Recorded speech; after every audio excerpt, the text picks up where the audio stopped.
নমস্কার, তনুশ্রী হোম কিচেনে সবাইকে স্বাগত। আজ বাজারে গিয়ে একটা সবজি চোখে পড়ল, দেখতে বেশ সুন্দর। তো এটা সিজনালি এই সবজিটা পাওয়া যায়, তবে এটা সবজি বলতে এটা এক ধরনের ফুল। তো যার কাছ থেকে আমি এই সবজি বা এই ফুলটা কিনেছিলাম, সে বললো এটা আলু দিয়ে ভাজা খেতে ভালো লাগে। তো রেসিপি প্রথম বানাচ্ছি, তাই একটু নেটে সার্চ করে দেখে নিলাম কিভাবে রেসিপিটা বানাতে হয়। তবে আমি আমার মতো করে আজকে রেসিপিটা বানালাম, খেতে বেশ ভালো হয়েছিল। তো আমি এই রেসিপিটা বানাতে ছোট করে কাটা বেগুন নিয়েছি, একটা মাঝারি সাইজের আলুর খোসা ছাড়িয়ে সেটা ছোট টুকরো করে নিয়েছি। চলো তবে দেখে নিই আজকে কিভাবে এই ফুলের রেসিপি তৈরি হচ্ছে। প্রথমে কড়াইতে সর্ষের তেল দিয়েছি, সর্ষের তেলের মধ্যে বড়ি দিয়ে দিলাম। এখানে মসুর ডাল আর মুগ ডালের বড়ি আমার খানিকটা ছিল, তো অল্প করে আমি এটা ভেজে নেব। কম আঁচ করে বড়িগুলো লালচে বাদামি করে ক্রিস্পি করে ভেজে নিলাম। এবার যে তেলটা বেঁচে থাকলো, এই তেলের মধ্যেই আমি একটা শুকনো লঙ্কা ফাটিয়ে দিলাম, এর সাথে হাফ চামচ কালো জিরে দিয়েছি।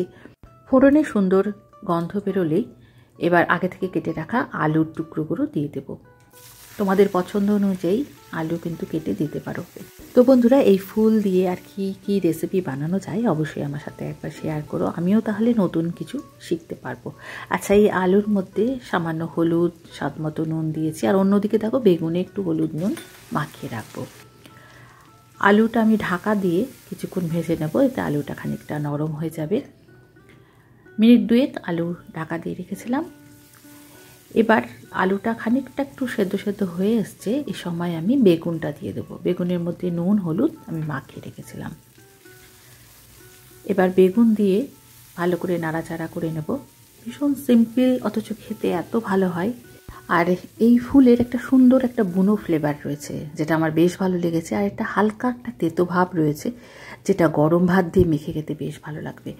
আমরা তো নিম বেগুন ভাজা খেয়ে থাকি, তো নিম বেগুনের যেটা তেতো ভাব, এটা কিন্তু অতটাও তেতো না, কিন্তু খেতে বেশ ভালো। বেগুনটা বেশ নরম হয়ে গেছে, এরপরে আমি এই ফুলগুলো দিয়ে দিলাম। আচ্ছা, এই ফুলটা দেওয়ার পর খুব বেশি রান্না করার দরকার নেই, একটু ভালো করে ফুলটা সবজির সাথে মিশিয়ে আমি ঢাকা দিয়ে রাখবো 1 মিনিটের জন্য। মিনিট খানেক ধরে মাঝারি আছে আমি এই ফুলগুলো ভেজে নিয়েছি।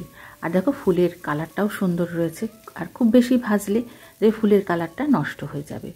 এরপর আগে থেকে বড়ি ভেজে রেখেছিলাম, সেটা একটু হাত দিয়ে গুঁড়ো করে নিয়েছি, খানিকটা বড়ি আমি দিয়ে দিলাম।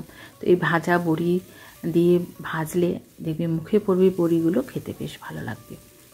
আচ্ছা, এতক্ষণ এই ফুলের নামটাই বলা হয়নি, এটা হচ্ছে যুক্তি ফুল। যে সকল বন্ধুরা এই ফুলটা চেনো বা কিভাবে বানাও অবশ্যই আমার সাথে শেয়ার করবে। আর এই ফুল চৈত্র মাস, ফাল্গুন চৈত্র মাসে বাজারে দেখতে পাবে। তৈরি হয়ে গেল যুক্তি ফুল ভাজা। আলু বেগুন বড়ি দিয়ে এই যুক্তি ফুল ভাজা গরম ভাতের সাথে মেখে খেতে অপূর্ব লাগে। তো বন্ধুরা, আজ এই পর্যন্ত, আবার চলে আসবো নতুন কোনো ফ্লেভার নিয়ে। আজকের সিম্পল যুক্তি ফুলের রেসিপি কেমন লাগলো অবশ্যই কমেন্ট করে জানাবে। ভালো লাগলে লাইক করে পাশে থাকবে, নতুন বন্ধু থাকলে সাবস্ক্রাইব করে রাখো তুমি সহজ নিত্য নতুন রেসিপির আপডেট পাওয়ার জন্য। সকলে ভালো থেকো, ধন্যবাদ।